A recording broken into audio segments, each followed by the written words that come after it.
দুনিয়ার মধ্যে তাকাইয়া দেখ এমন কোন বান্দা আছে ওই বান্দারা গুনাহ 24টা ঘন্টার পর ঘন্টা করতেছে, দিন গেল রাত গেল, আবার দিনের আলো ছড়িয়ে গেল, আবার নিমিষেই রাতের অন্ধকারটা ছেয়ে গেল। 24টা ঘন্টার মধ্যে জমিনে এমন কিছু বান্দা আছে যে বান্দাগুলোরা 24 ঘন্টার মধ্যে একটা বার আল্লাহকে আল্লাহ বলে ডাকে না। এই জমিনে আবারও একদল মানুষ আছে আল্লাহকে তো ডাকে না, না নবীরেও তো একটা বার দরুদ নবীর উপর পড়ে না, এমন বান্দা আসেনি। ওরে গোলাম, এই বান্দারা এক সময় গিয়া আল্লাহর আদালতে যখন যাবে, রব্বের কাছে গিয়া হিসাব মিলানোর ব্যাপারে তারা পরিপূর্ণভাবে আল্লাহর হিসাব মিলাই আল্লাহর কাছে গিয়া হিসাব মিলাইতে পারবে না, তারা বড় কষ্টে নিমজ্জিত হবে।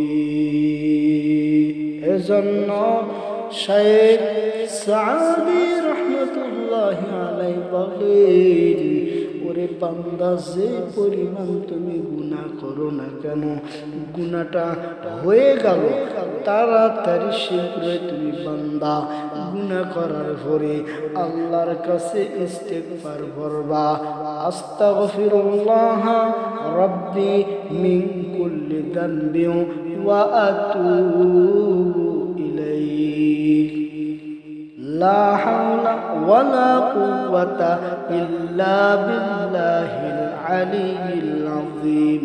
ইস্তেগফার করবি দিন রাত নাই, যখন সময় পাইবা ইস্তেগফারের আমল করবি।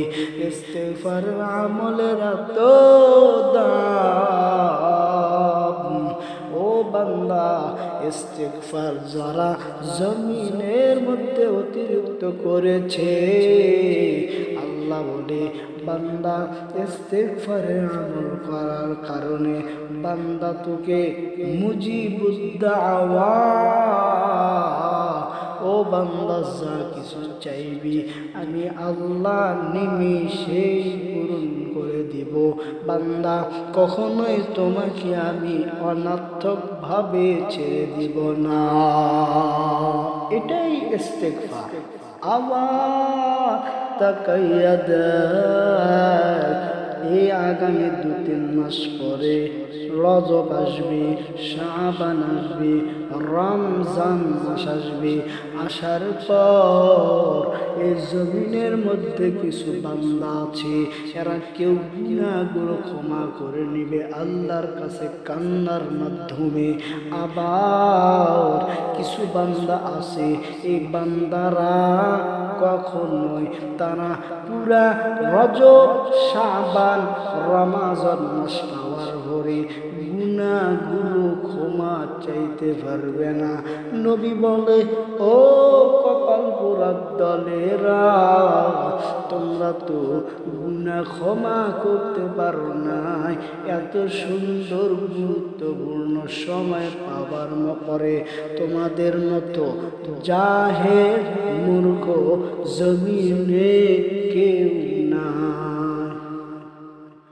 এজন্যই তো মদিনার নবী রাহমাতুল লিল আলামিন বলে, ও বান্দা, ও আমার উম্মতেরা, ভালো করে শুনে রাখো, রজব মাস যখন পাইবা, রজব মাসটা পাওয়ার পর তুমি জমিনের সমস্ত ময়লাগুলোকে দূর করে নাও। শাবান মাস যখন পাইবা, ওই সময় তুমি ওই জমিনের মধ্যে বীজগুলা রোপণ করে নাও। নেওয়ার পর রমজান মাস যখন পাইবা, রমজান শেষ হয়ে গেল, তুমি তোমার জমিনের সমস্ত ফসলগুলো কেটে কেটে ঘরে ঢুকাইয়া নাও। নবী বলেন, এমন করে করে করে করে করে করে বান্দা এই রজব মাসের মধ্যে তুমি তোমার শরীরের গুনাহের প্রশ্নগুলোকে তুমি বিদায় করে দাও। শাবানে তোমার শরীরের মধ্যে আমলের পুঞ্জগুলো ঢুকাইয়া নাও। রমজান মাস যখন হইবে, তোমার শরীরের পুরা যে আমল, এই এক মাসের আমলের কারণে সারা দুনিয়াতে বলে গেলাম রে ভাই, ওই রমজান মাসে তোমার আমলের জারিটা অভ্যাসে পরিণত করে নাও, যাতে আগামী 11টা মাস যেন কখনো রমজানের বাদৌলতে তোমাকে বিভ্রান্তির মধ্যে কেউ না ফালাইতে পারি। এজন্যই মদিনার নবী রহমাতুল লিল আলামিন বলে, ও বান্দা, নামাজের মধ্যে কোনো যদি ভুল ভ্রান্তি হয়ে যায়, সাহু সিজদার মাধ্যমে পূরণ হয়ে যায়, বালা মুসিবত যখন তোমার ঘরে আসবে, সঙ্গে সঙ্গে বান্দা তুমি ওই বালা মুসিবতকে কন্ট্রোল করার জন্য দান সদকা নিয়ে সেই তুমি বন্টন করতে লাগো।